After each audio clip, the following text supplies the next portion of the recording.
দেখতে দেখতে 2025 প্রায় শেষ। এই বছরে বাংলাদেশে প্রায় 45টির মতো সিনেমা মুক্তি পেলেও আলোচনায় ছিল মাত্র 6টি সিনেমা। যাই হোক, এই সিনেমাগুলোর মধ্যে থেকে স্টার সিনেপ্লেক্স তাদের টপ 5 ইনকাম করা সিনেমার একটি তালিকা প্রকাশ করেছে। এখন যেহেতু আমাদের দেশে বক্স অফিসের প্রচলন সেই অর্থে নেই, তাই আমরা স্টার সিনেপ্লেক্সের কালেকশন ছাড়াও যতটা সম্ভব বিভিন্ন সোর্স থেকে আরো কিছু কালেকশন যোগ করার চেষ্টা করব। নাম্বার 5-এ রয়েছে সিয়াম আহমেদ ও গুবলি অভিনীত জঙ্গলি সিনেমা, যার পরিচালনায় ছিলেন পরিচালক এম রাহিম। ঈদে সীমিত সংখ্যক শো নিয়ে সিনেমাটি মুক্তি পেলেও দর্শকদের চাহিদার কারণে শো সংখ্যা ধীরে ধীরে বাড়তে থাকে। ফ্যামিলি দর্শকদের মধ্যে সিনেমাটি বেশ জনপ্রিয়তা অর্জন করে। মাল্টিপ্লেক্স থেকে জঙ্গলি 9 সপ্তাহে প্রায় আয় করেছে 4,17,00,000 টাকার মতো। নাম্বার 4-এ রয়েছে শিহাব শাহীন পরিচালিত দাগি সিনেমাটি। সুরঙ্গের পর আফরান নিশু ও তমা মির্জার জুটির কারণে এই সিনেমা নিয়ে দর্শকদের শুরু থেকেই বেশ আগ্রহ ছিল। আলফা এর ব্যানারে নির্মিত এই সিনেমা 9 সপ্তাহে মাল্টিপ্লেক্স থেকে আয় করেছে 5,79,00,000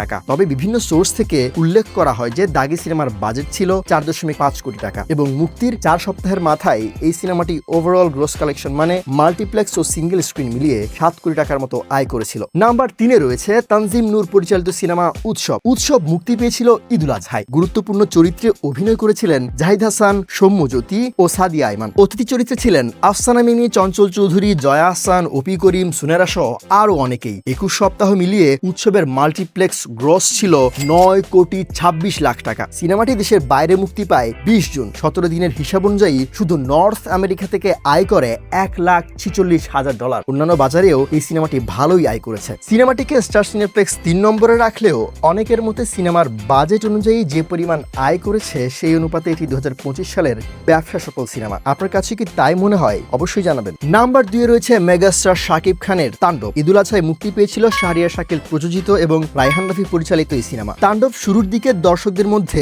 ব্যাপক সাড়া ফেললেও দুর্ভাগ্যবশত পরবর্তীতে পাইরেসির কবলে পড়ে। রিপোর্টস অনুযায়ী 14 সপ্তাহে মাল্টিপ্লেক্সে তাণ্ডবের গ্রস ছিল 10,58,00,000 টাকা। আবার কিছু রিপোর্টসের মতে তাণ্ডবের টোটাল আয় সিঙ্গেল স্ক্রিন ও মাল্টিপ্লেক্স মিলিয়ে প্রায় 30 কোটি টাকার মতো। আর এখন গেস করুন তো 1 নম্বর পজিশনে কে রয়েছে? নাম্বার 1-এ রয়েছে মেগাস্টার শাকিব খানের আরেকটি সিনেমা বরবাদ, যার পরিচালক মেহেদী হাসান হৃদয়। কিছু রিপোর্টস অনুযায়ী শাকিব খানের বরবাদ সিনেমাটি মুক্তির প্রথম সপ্তাহে প্রায় 27 থেকে 29 কোটি টাকা আয় করে রেকর্ড গড়েছিল। প্রযোজকের হিসেব অনুযায়ী প্রথম 25 দিনে এর গ্রস কালেকশন 62 কোটিরও বেশি ছাড়িয়ে যায়, যা বাংলা সিনেমার ইতিহাসে একটি বড় সাফল্য। এটি প্রিয়তমা সিনেমার রেকর্ডও ভেঙে দিয়েছিল। তবে ওভারঅল এই সিনেমাটি কত ইনকাম করেছে সেই হিসাব কিছু সোর্সের মতে 75 কোটি টাকা। আবার কিছু সোর্স বলছে এটি 80 কোটি টাকার মতো আয় করেছে। আবার কিছু সোর্স বলছে এটি প্রায় 80 কোটি টাকারও বেশি আয় করেছে। যাই হোক, 2025 সালে শাকিব খানের 2 সিনেমা বরবাদ ও তাণ্ডব মিলিয়ে প্রায় 100 কোটি টাকারও বেশি ইনকাম করেছে, যা নিঃসন্দেহে বাংলা সিনেমার জন্য একটি বিশাল অ্যাচিভমেন্ট। এখন আপনারা কোন সিনেমাটি দেখে সবচেয়ে বেশি এনজয় করেছেন সেটা জানাতে ভুলবেন না।